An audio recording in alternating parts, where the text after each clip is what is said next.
আসসালামু আলাইকুম ওয়া রাহমাতুল্লাহি ওয়া বারাকাতুহু। আলহামদুলিল্লাহি রাব্বিল আলামিন ওয়াল আকিবাতু লিল মুত্তাকিন। আসসালাতু ওয়াসসালামু আলা সাইয়্যিদিল আমবিয়া ওয়াল মুরসালিন। প্রশংসা আল্লাহ রাব্বুল আলামিনের, যিনি আমাদের সুস্থ রেখেছেন, ভালো রেখেছেন। যিনি এসেছেন আমাদের গ্রুপে যদি একটু লিঙ্কটা শেয়ার করে দেন, তাহলে ওনারাও আমাদের সাথে অ্যাড হইতে পারবে।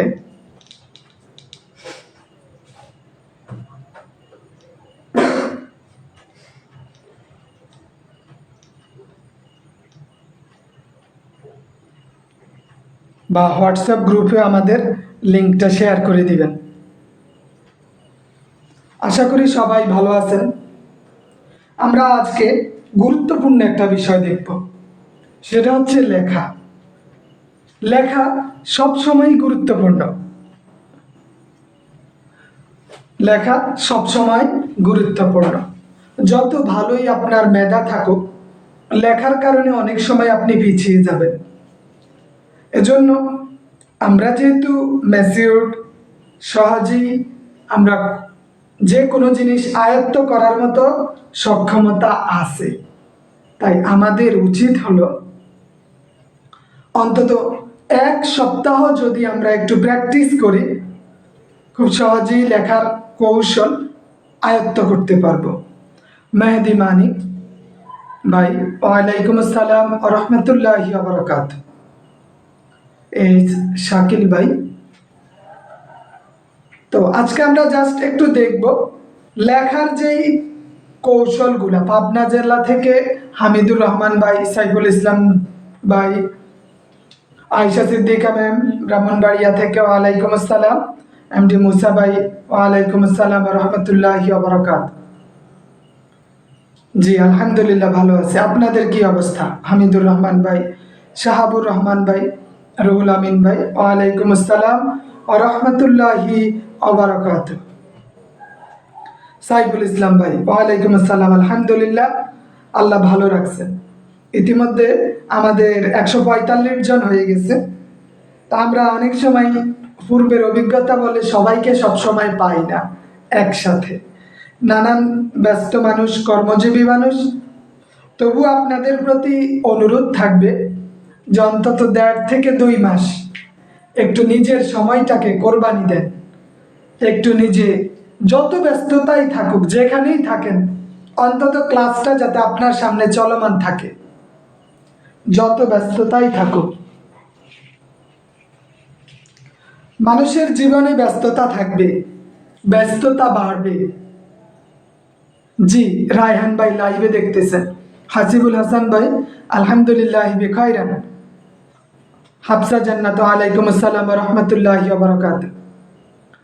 তা আমাদের জীবনের ব্যস্ততা থাকবে, এই ব্যস্ততার মধ্যে দিয়েও নিজেদের স্বপ্ন, নিজেদের ইচ্ছা, নিজেদের আকাঙ্ক্ষার প্রতিফলন ঘটাতে একটু পরিশ্রম করতেই হবে। তো আজকে আমরা লেখার যে কৌশল, প্রথমেই আমরা আমাদের শৈশবে ফিরে যাই। মুহাদ্দিস হুসাইন ভাই ওয়ালাইকুম আসসালাম। হাফেজ মোহাম্মদ হাসান আহমেদ ভাই, জি ওয়ালাইকুম আসসালাম। আমরা আমাদের শৈশবে কেন ফিরে যাব? কারণ ওখানেই আমাদের লেখার কৌশল নিহিত আছে। মনে করেন আমরা যদি আমাদের সেই ছোট্ট বইটা থেকে সর্বপ্রথম 50টি বর্ণমালার 50টা বর্ণ, আমাদের প্রথম দিনের কাজ হলো 50টা বর্ণ হুবহু বইকে অনুসরণ করে লেখা। শরীফউদ্দিন আহমেদ ভাই নেত্রকোনা থেকে ওয়ালাইকুম আসসালাম ওয়া রাহমাতুল্লাহি ওয়া বারাকাতুহু। আপনার মনে করেন লিখলেন সরেয়া, এখন আপনি লিখলেন র, এখানে দ, এখানে স, এখানে ব, এখানে ব, এখানে ল, এখানে দ, এখানে স। গিয়ে বলো যে এত আওয়াজ যাতে না হয়, যাও নিচে যাও, ক্লাস চলে বলো। ওমর ফারুক ভাই ময়মনসিংহ থেকে। ময়মনসিংহ থেকে। আমি দেখতেছেন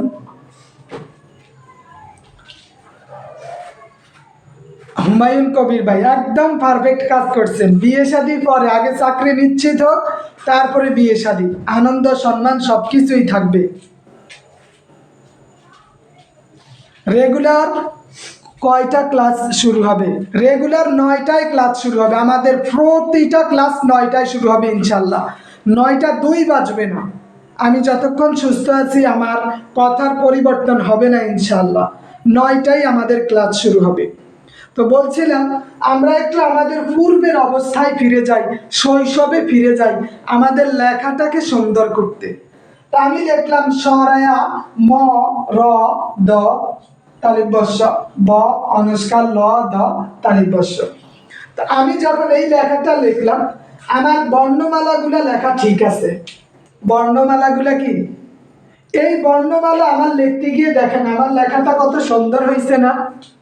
এখন আমি যদি এগুলার ব্যবহার করে বাক্যটা লিখি তাহলে আমার লেখাটা কি হবে?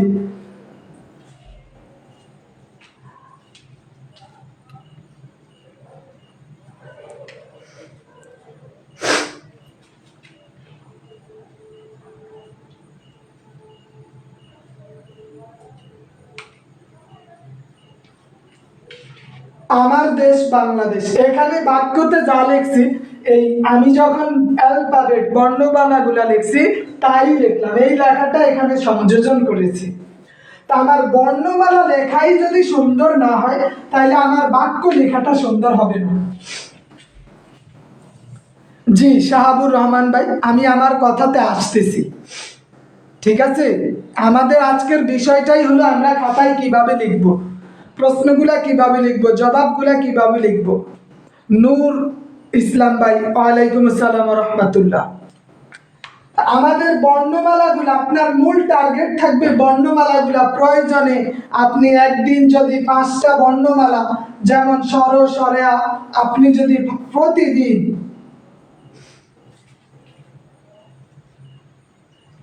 5টা করে বর্ণমালাও যদি শিখেন, আপনি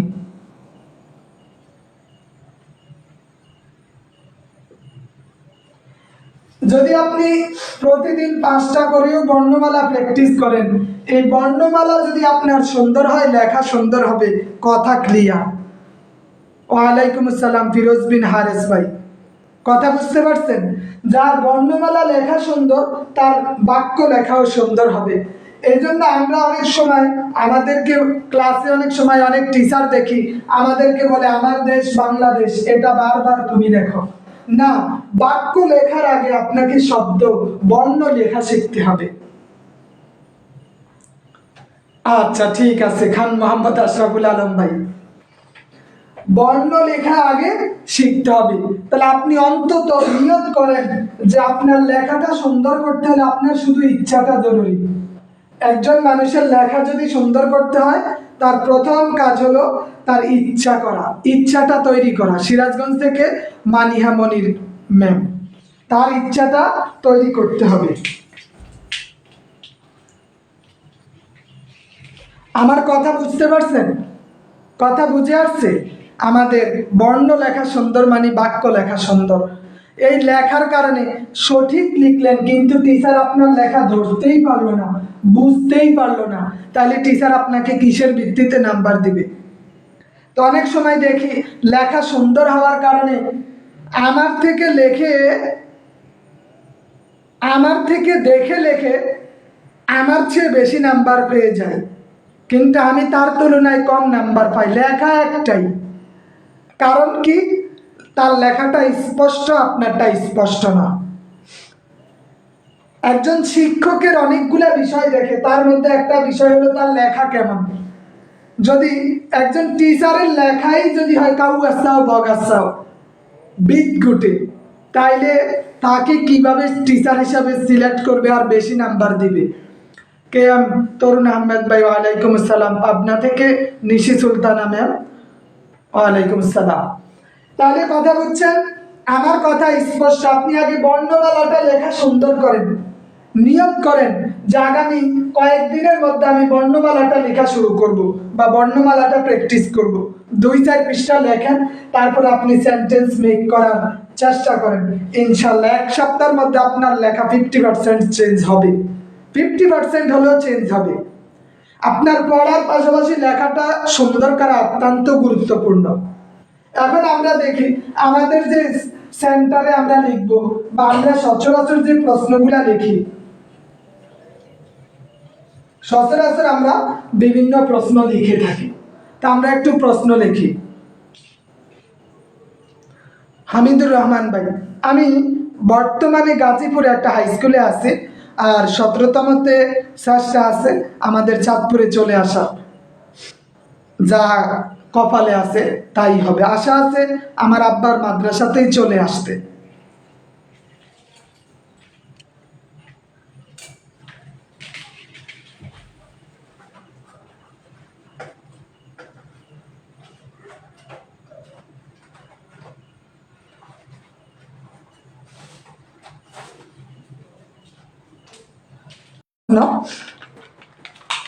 খাস কাকে বলে? এই প্রশ্ন বাংলাও থাকতে পারে, আরবিও থাকতে পারে। আমরা একটু দেখব কি খাস কাকে বলে। এই খাতাটা দেওয়া থাকবে, প্রয়োজনে আমরা খাতাটা ভাঙবো না, সরি। এই অনেকে এটাতে মার্জিন করে, তো মার্জিন যদি আপনি না করেন, মার্জিন না করলে সুবিধা কি, এটা একটা স্ট্যান্ডার্ড চলে আসে। আপনি খাতাটা যখন পেলেন, এই খাতাটা আপনি এই দিক দিয়ে ভাঙলেন, আপনি এই দিক দিয়েও ভাঙলেন,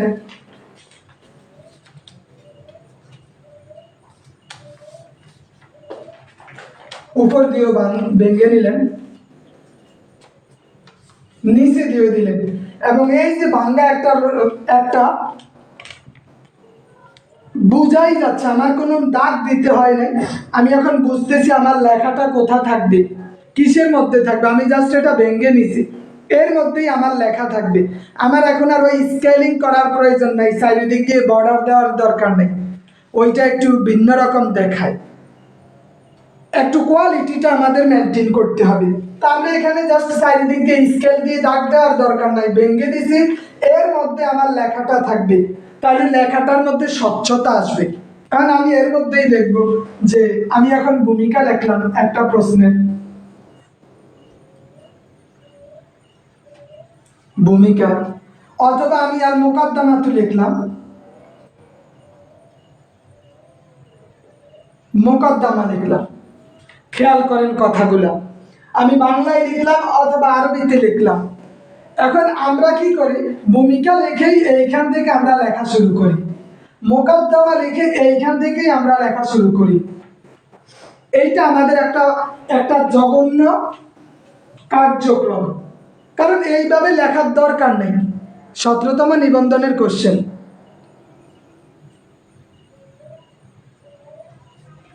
তা আমরা যখন মোকদ্দমা লিখব বা ভূমিকা লিখব, আমাদের এই ভূমিকার পর পরেই লেখা এখান থেকে আমরা শুরু করব না।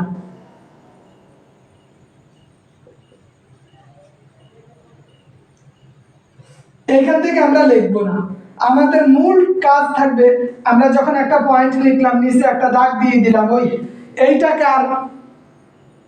আর বিরক্তিকর করার দরকার নেই, বা এটাকে অনেকে এইভাবে এইভাবে দিতে থাকে, একটু ডিজাইন করে না, ডিজাইন করা যাবে না। এইটাতে আপনার স্বচ্ছতা আনতে হবে, এটা টিচারকে বিরক্ত করে। আপনি জাস্ট একটা দাগ দিতে পারেন নিচে স্কেল দিয়ে সোজা করে, দাগ দেওয়ার পরে এইবার লিখলেন।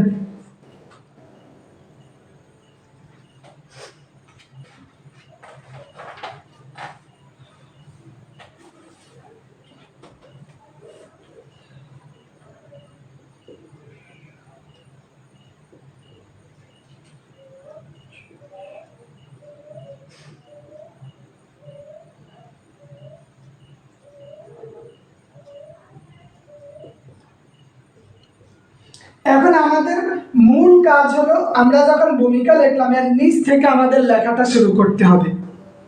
আমরা এইখান থেকে লিখবো না, আমরা নিচ থেকে লিখবো। আমরা সামনে থেকে লিখবো না, সরাসরি নিচে চলে আসবো, এইখান থেকে আমরা লেখা শুরু করব।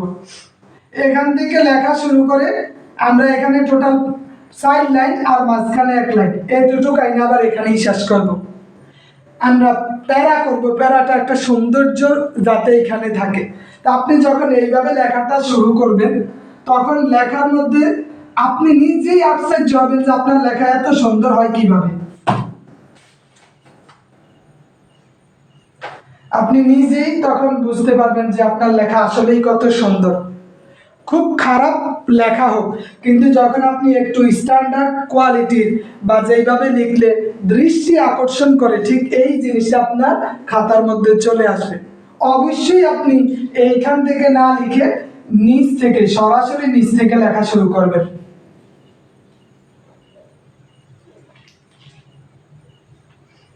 এই জিনিসটা আমাদের মেনটেন করতে হবে। এখন অনেকে এক পৃষ্ঠার মধ্যে 6-7 লাইন লিখে, এইটা করা যাবে না। লেখার স্ট্যান্ডার্ড কোয়ালিটি হলো মিনিমাম আপনাকে 12 লাইন লিখতে হবে, 12 থেকে 15 লাইনের একটা পৃষ্ঠা হতে হবে। তাহলে আমরা এখানে টোটাল 12 লাইন লিখলে 2টা প্যারা হয়ে যায়।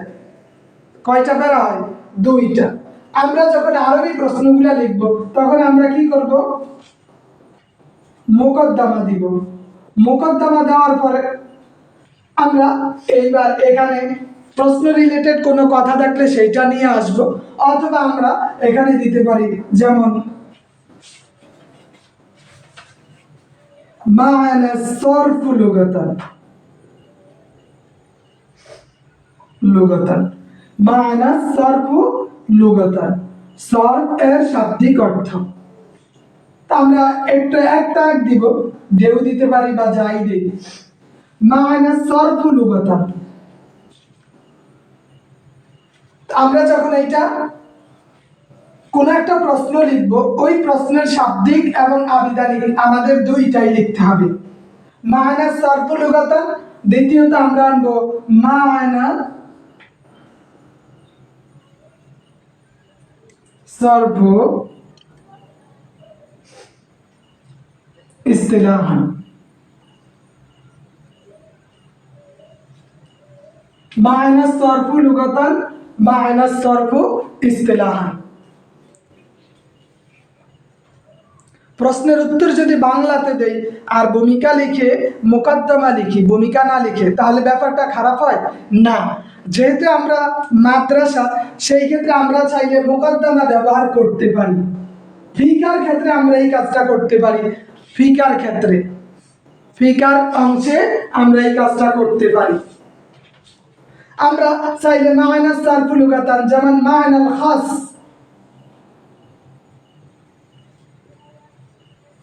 মা'নাল খাস লুগাতান, মা'নাল খাস ইসতিলাহান, আমরা এটা আনতে পারি।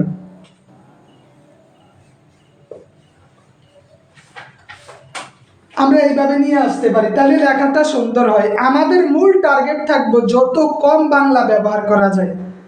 যেমন ফিকার ক্ষেত্রে আমরা সংজ্ঞাগুলো আরবিতে লেখার চেষ্টা করব। ফিকার অন্তত একটা সংজ্ঞা হইলে আরবিতে লিখব।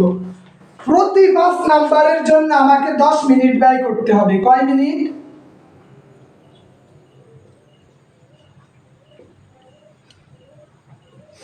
প্রতি 5 নাম্বারের জন্য আমাকে 10 মিনিট ব্যয় করতে হবে। 10 মিনিটের বেশি ব্যয় করা আপনার জন্য আত্মঘাতী ছাড়া কিছু হবে না। যেমন ফিকার ক্ষেত্রে একটা প্রশ্নে,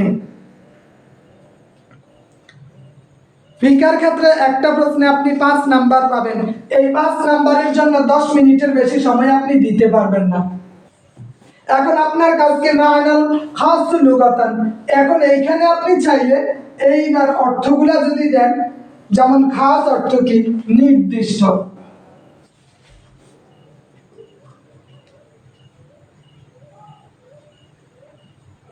নির্দিষ্ট, এইবার আপনি নির্দিষ্ট, নির্ধারিত, নির্ধারিত 1-2 সিরিয়াল মেনটেন করবেন। তাহলে আপনার কি হইল? লেখাগুলা মানে অল্প হোক কিন্তু লেখাটার সৌন্দর্য বৃদ্ধি পাবে। লেখাটার সৌন্দর্য। প্রশ্নে উত্তর করতে কি অথবা উল্লেখ করতে হবে? হ্যাঁ, মনে করেন ফিকার 4টা প্রশ্ন বা কোরআনের 2টা প্রশ্ন দেওয়া আছে, 2টা অনুবাদ, মূল অথবা। যদি আপনি অথবা দেন সেই ক্ষেত্রে অথবা কথাটা উল্লেখ করতে হবে। কথা বলছেন, অথবা কথাটি উল্লেখ করতে হবে। মূলটা দিলে উল্লেখ করতে হবে না। যদি দ্বিতীয়টা সেকেন্ড অপশন বেছে নেন, আপনাকে অথবা দিতেই হবে, অথবা উল্লেখ করতে হবে। আপনি আপনার দিক থেকে পেয়ার থাকতে হবে, আপনি আপনার দিক থেকে ভুল করা যাবে না। আরেকটা বিষয় হলো, লিখিত পরীক্ষার বিষয়ে ভয়ের কিছু নাই। এই কারণে পরীক্ষার কেন্দ্র, লিখিত পরীক্ষার কেন্দ্র দেখবেন আপনার বাড়ির মতোই মনে হচ্ছে, বাড়ির মতো মনে হবে। কারণ সবাই মোটামুটি একটা সুযোগ পায়। টিচার দুইজন আসে, গল্প গুজব করে, ওই রকম কোনো হার্ড কিছু হয় না কখনোই। অনেকে মনে করে চাকরির পরীক্ষা মানি না জানি কত কিছু, না, এত কঠিনভাবে নেওয়ার কিছু নাই। কিন্তু প্রশ্ন একটাই, আমি যে আরেকজন থেকে দেখে লিখবো, সে জানে কিনা, আমি আরেকজন থেকে যে দেখে লিখবো, সে জানে কিনা।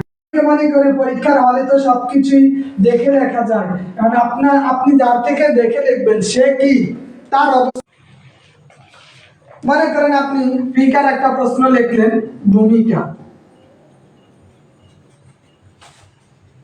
ভূমিকা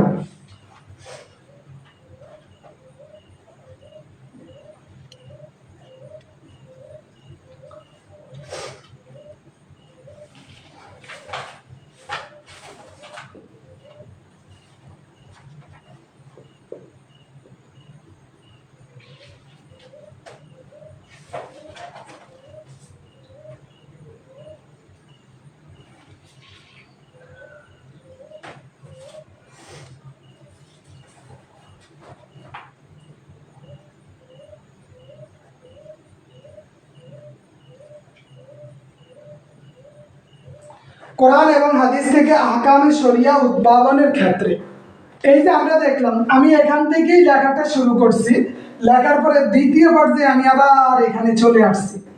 এই গ্যাপটাই আমার সৌন্দর্য বৃদ্ধি করে, এই গ্যাপটাই আমার সৌন্দর্য বৃদ্ধি করবে। তা আমাদের খাতার আমার এই জায়গায়, কিন্তু আমরা যখন শুরু করব এখান থেকে, কিন্তু পরবর্তীতে এখানে আসব।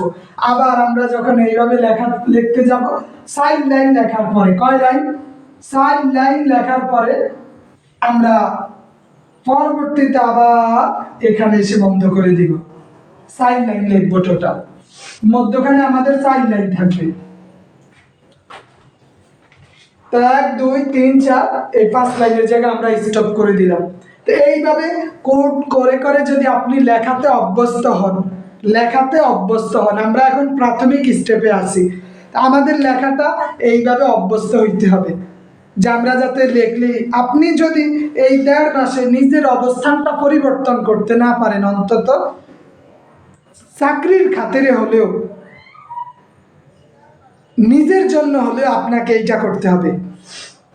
হ্যাঁ, ফিকার ভূমিকা বাংলায় লিখলে ভালো হয়, কারণ আপনি আরবি লিখলেন না, এমন কিছু করবেন না যদি বাংলায় লেখার অপশন থাকে আরবিতে লেখার দরকার নাই। তার কারণ কি জানেন, বাংলায় লিখলে লেখাটা সুন্দর হবে, মূল কথাটা চলে আসবে, ভুল হওয়ার সম্ভাবনা নেই। আরবিতে লিখলে আপনি ভুল লিখলেন কিন্তু কেটে দিবে। তো ওদের তো কোনো বিষয়, ফিকার ক্ষেত্রে বাংলাও দিতে পারেন, আরবিও দিতে পারেন, কিন্তু আরবি লিখতে যায় যদি অধিকাংশই ভুল করে বসে থাকেন, সেক্ষেত্রে তাদের বিরক্তির জন্ম দিবে। আরেকটা বিষয় হলো, আমরা যখন পরীক্ষায় অংশগ্রহণ করব, তখন আমরা ধারাবাহিকতা বজায় রাখবো। অনেকে বলে যে তুমি যেইটা পারো ওইটা দিয়ে শুরু করো, না, আপনি অবশ্যই ধারাবাহিকতা বজায় রাখবেন। 1 2 3 এইভাবে সিরিয়ালে আসবেন, এইটা আপনাকে করতেই হবে। না হলে এইটা, অথবা আপনার পক্ষে যদি এই ধারাবাহিকতা রক্ষা করা কষ্টকর হয়ে যায়, তাহলে বিভাগগুলা ঠিক রাখবেন। যেমন ক বিভাগে আছে 3টা প্রশ্ন, 1 2 3, আর আপনার কাছে 3 নাম্বারটা বেশি ভালো মনে হয়, আপনি চাইলে 3 তারপরে 1 তারপরে 2 দিতে পারেন। তবে ক বিভাগেরটা আবার খ বিভাগে নেওয়া যাবে না, ক বিভাগেরটা খ বিভাগে নেওয়া যাবে না। আপনাকে অবশ্যই সিরিয়ালটা মেনটেন করার ক্ষেত্রে সর্বোচ্চ জোর দিতে হবে। 1 নং 2 নং 3 নং 4 নং 5 নং। এখন আমরা যেহেতু আমাদের মাদ্রাসার বিষয়, আমরা যখন আরবি কোরআন হাদিস লিখব, আমরা কি লিখতে পারি, আমরা লিখতে পারি 1 নং, অনেকে লেখে না এক নং প্রয়োগকলা 1 নং প্রশ্নের উত্তর। আমরা লিখলাম আল জওয়াবু আনিস সুয়ালুল আউয়াল। আউয়ালও লিখতে পারি অথবা আমরা একও লিখতে পারি, যেইটা ইচ্ছা। আল জওয়াবু আনিস সুয়ালুস সানি, সেক্ষেত্রে আমরা এটা সংক্ষেপে দিয়ে দিতে পারি। এইটা আপনি রাখবেন, আল জওয়াবু আনিস সুয়াল, এই কথাটা 1 নং 2 নং এগুলা দেওয়ার দরকার নেই। মাদ্রাসার ক্ষেত্রে আপনি কি দিবেন? আল জওয়াবু আনিস সুয়ালুল আউয়াল, আল জওয়াবু আনিস সুয়ালুস সানি, বা 2, অথবা আপনি 3 4 যা দিতে মন চায় এইভাবে আপনি লেখাটা সাজাবেন। আল জওয়াবু আনিস সুয়ালুল আউয়াল। এই যে আমরা আন্ডারলাইন করতে যাব, এই ক্ষেত্রে আমাদের অবশ্যই এইটাকে বেশি হাইলাইট করার প্রয়োজন নেই, কালো কলমই আমরা ব্যবহার করব। আমরা অবশ্যই কালো কলম ব্যবহার করব, রঙিন কলম ব্যবহারের দরকার নাই। অনেকে মনে করে যে রঙিন কলম ব্যবহার করা উচিত না। অনার্সের ক্ষেত্রে আমরা দেখতাম রঙিন কলম ব্যবহার করতে স্যাররা নিরুৎসাহিত করে। অনেকে লেখার ক্ষেত্রে ডিজাইনে নজর দেয় বেশি। ডিজাইন দিয়ে আপনার 1 নাম্বার আসবে না, ডিজাইন দিয়ে আপনার 1 নাম্বার আসবে না, কিন্তু আপনাকে এই অন্তত নিট অ্যান্ড ক্লিন থাকতে হবে বিষয়গুলোতে। আমার কথা বুঝতেছেন সাদমান সামিন ভাই? আরবি অথবার ক্ষেত্রে এখন আল জওয়াবু আনিস সুয়ালিল আউয়াল, এখানে আও দিয়ে দিলাম, ওইখানে লেখা থাকবে আও অথবা, ওখানে কি লেখা থাকবে? অথবা লেখা থাকবে, ওই অথবাটা আমরা দিলাম, আও দিলাম। অথবা ওই প্রশ্নে যদি আপনার অথবা লেখা থাকে, অথবা ওই অথবাটা আমি লিখে এইবার অ্যান্সার করব। ওই অথবাটা লিখে প্রশ্নে কি আও দিছে না অথবা দিছে ওইটা দেখবেন। যদি আও লেখা থাকে আউয়াল লেখা এখানে আও দিয়ে দিবেন, অথবা অথবা দিয়ে দিবেন, তাইলেই হয়ে যাবে। ওইখানে যে নির্দেশনা থাকবে ওই নির্দেশনা অনুসরণ করতে হবে। 5 নাম্বারের জন্য 10 মিনিটের বেশি সময় ব্যয় করা যাবে না। ব্যাখ্যার ক্ষেত্রে আমরা কি করব? ব্যাখ্যা,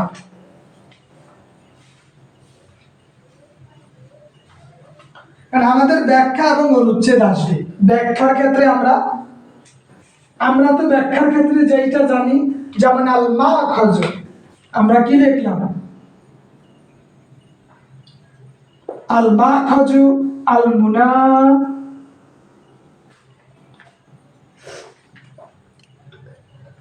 আল মুনাসাবাত,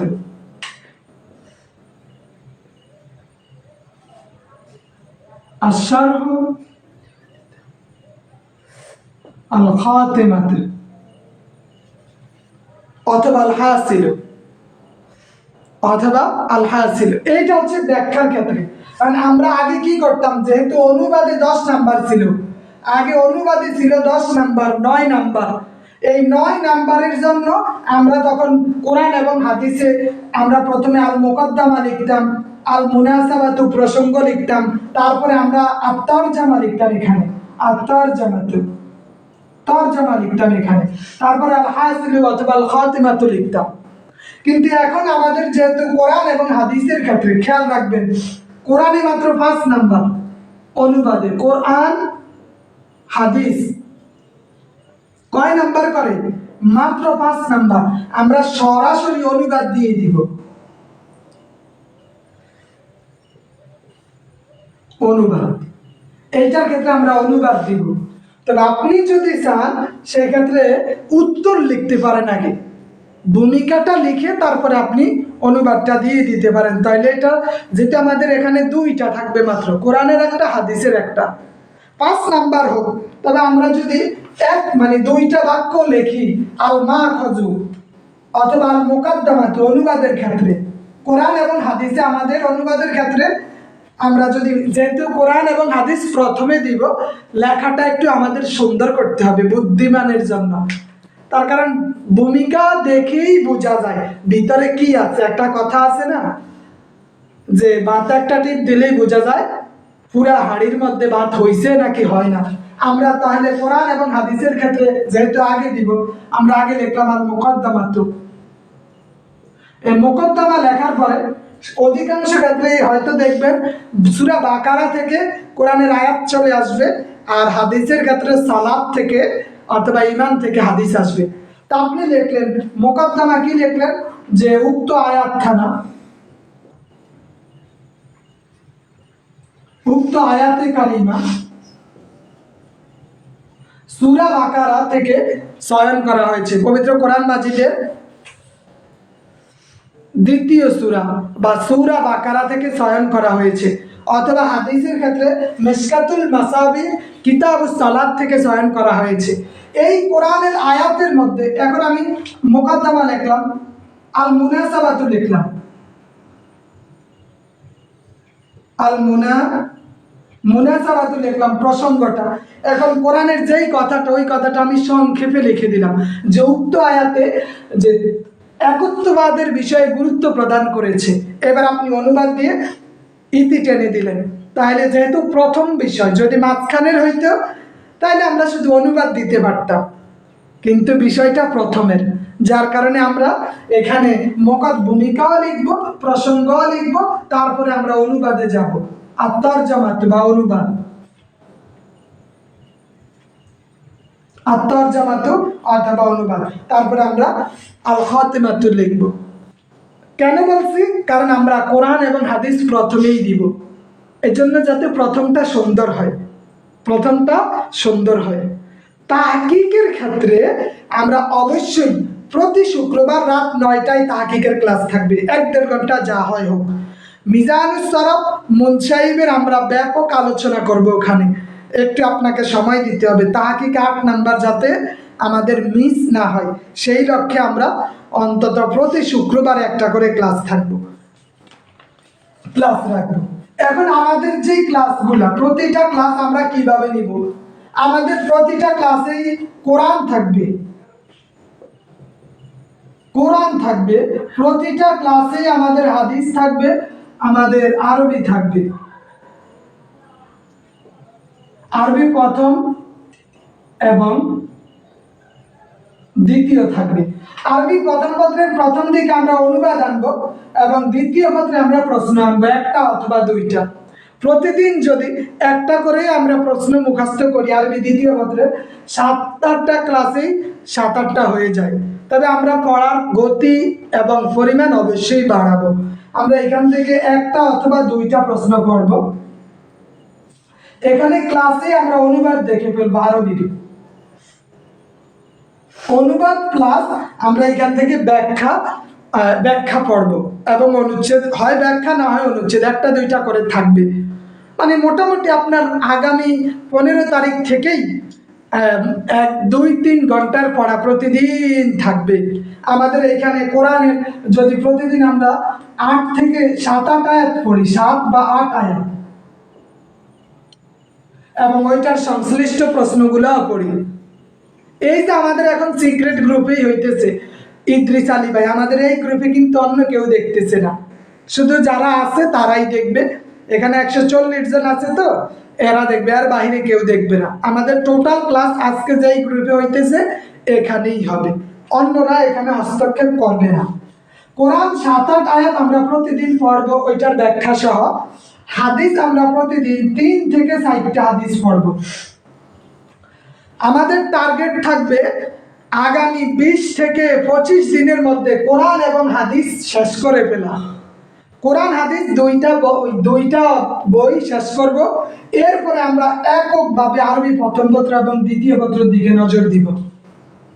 যেহেতু সহজগুলা প্রথম দিকে আমরা শেষ করে ফেলবো, নোট করে ফেলবো।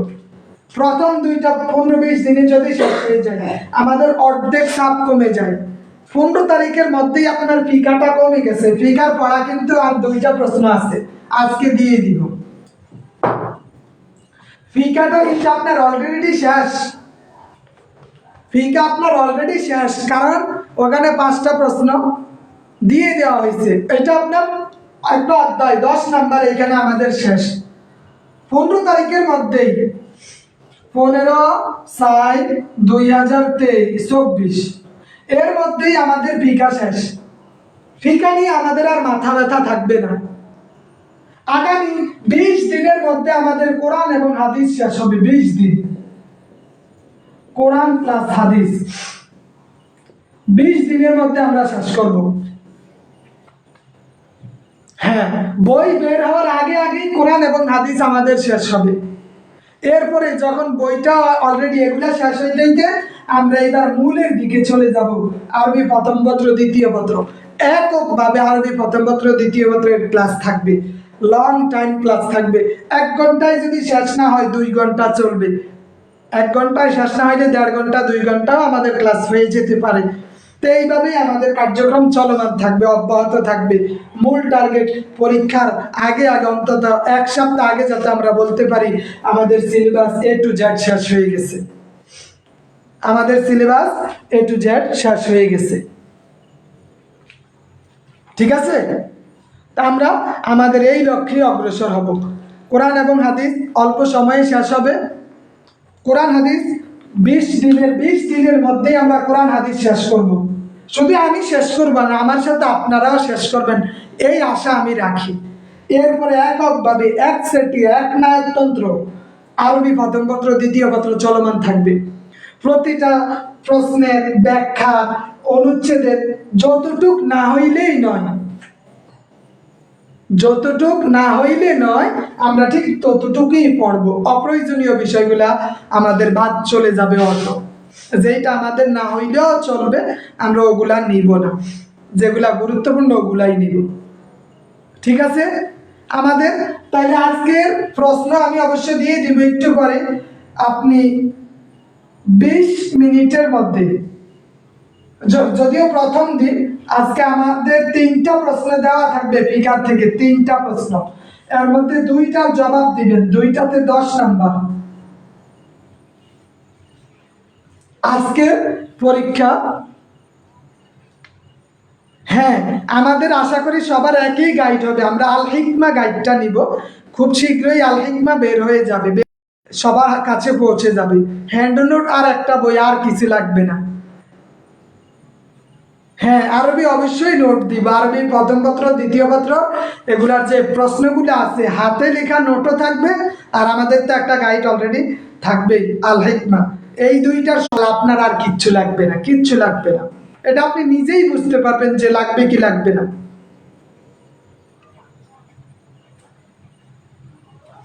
মোহাম্মদ আরিফুর রহমান রিফাত, আপনি যেগুলা পড়াবেন ওগুলার মধ্যে কি কমন আসার সম্ভাবনা কত? আমি বলবো ওগুলা থেকে 90 থেকে 99% কমন আসবে। তার কারণ আমি এমন জিনিসই পড়াবো যেটা আসার মতো, যেটা ছাড়া অন্য কিছু তারা খুঁজেই পাবে না। যেমন ফিকা থেকে আমি কয়টা প্রশ্ন দিছি, এর বাইরে প্রশ্ন আর হবেই না। কোথা থেকে সে প্রশ্ন দিবে?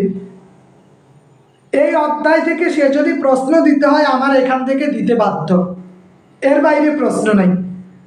কোরআন এবং হাদিসের ওই অধ্যায়গুলাই আমি আনতেছি, ওই অধ্যায়, ওই আয়াতগুলা, ওই হাদিসগুলাই আমি পড়াবো, যে হাদিসগুলা দাখিল, আলেম বা পাজেলে চলে আসে। এর বাইরে হাদিস নাই। প্রশ্ন করতে হইলে ওই হাদিসগুলা নিতে হবে। এবার সেটা প্রভাষকে হোক, সহকারীতে হোক অথবা ইবতেদায়ী হোক। আরবি দ্বিতীয় পত্র বিগত সালের প্রশ্নগুলো নাহু সরফের আরবিতে দেখতে পারি? জি, ওগুলো আরবিতেই দেখবেন। তবে ওখানে অনেক লম্বা করে দেওয়া, আমি যতটুক না হইলে নয় ততটুকুই দিব। আরবি দ্বিতীয় পত্রের ক্ষেত্রে যে আমরা যদি নাহু থেকে যে প্রশ্নগুলো হয় ওগুলার যেমন মানসুবাত অথবা মারফুআত, মারফুয়াতের প্রকার বেন। আমরা শুধু মারফুয়াত লিখব, ওই প্রকারটা লিখে একটা উদাহরণ দিব, প্রকার লিখে একটা উদাহরণ দিব, প্রকার লিখে একটা উদাহরণ দিব। আমাদের ওগুলা নিয়ে আবার বিস্তারিত প্রয়োজন নেই। ইতিপূর্বে আমি যে কয়জনেই পড়াইছি আগের সিলেবাস সহজ ছিল, তারা সবাই মোটামুটি সফলতা পেয়েছেন। কারণ আমি এমন কিছু পড়াই না যেটা অপ্রয়োজনীয় আসে, কয়েকজনেই আছে। আব্দুল হালিম হৃদয় ভাই, আমার যেই সাজেশন বা আমার যেই বিষয়গুলো আমি যেভাবে পড়াই এই বিষয়টা শুধু আমি না, আপনিও একটু জাজ করবেন, বিচার বিবেচনা করবেন, এগুলা থেকে আসবে কিনা বা এগুলার বাইরে হবে কিনা, বা তাহলে আপনি বুঝতে পারবেন যে আমি কিভাবে আপনাকে এগুলা গাইড করতেছি, কিভাবে দিতেছি।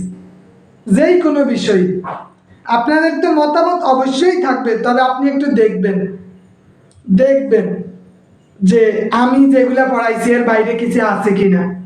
সে যেই হোক, যার কাছেই যান, অনেকেই অনেক জায়গায় ক্লাস করে, বা সেও যাতে মিলিয়ে দেখুক, বা আমাদের যে গাইড আসবে ওখানেও দেখবেন তারা কিভাবে দেয়। আমি আপনার কাছে পরিপূর্ণ বিষয়টা 100% স্পষ্ট করে দিই। প্রত্যেকটা বিষয় যতটুকু পড়াবো পরিপূর্ণ স্পষ্ট, আপনার ক্লিয়ার ধারণার মধ্যে দিয়ে আমি আপনাকে সামনে অগ্রসর হতে সাহায্য করি। কথা বুঝতে পারছেন? আমার কথা এবং কাজ দুইটাই স্পষ্ট। আমি বলছি এর বাইরে কিছু আসবে না। কেন আসবে না? কারণ নাই। থাকলে আসতো, নাই এই জন্য আসবে না। ঠিক আছে, যে কয়টা প্রশ্ন দিছি এত বড় বড় প্রশ্ন তো আসবে না, এর অর্ধেকটা আসবে, এর থেকে কিছুটা তুলে দিবে, বাকিটা তো দিবে না। তো আমরা যেই প্রশ্নটা যেই কয়টা পড়ছি এর বাইরে কিছুই দিবে না, এর মধ্যে থেকেই কোনো অংশ দিয়ে দিবে, কোনো অংশ দিয়ে দিবে। তাহলে আমাদের এখন মূল কাজ হলো বর্ণমালা শিখা। আজকে কয়টা জিনিস দেখলাম যে আমাদের, আপনি যদি বর্ণমালাগুলো সুন্দরভাবে লিখতে পারেন বাক্য লেখা সুন্দর হবে। বর্ণমালা লেখা প্র্যাকটিস করতে হবে। আচ্ছা ঠিক আছে,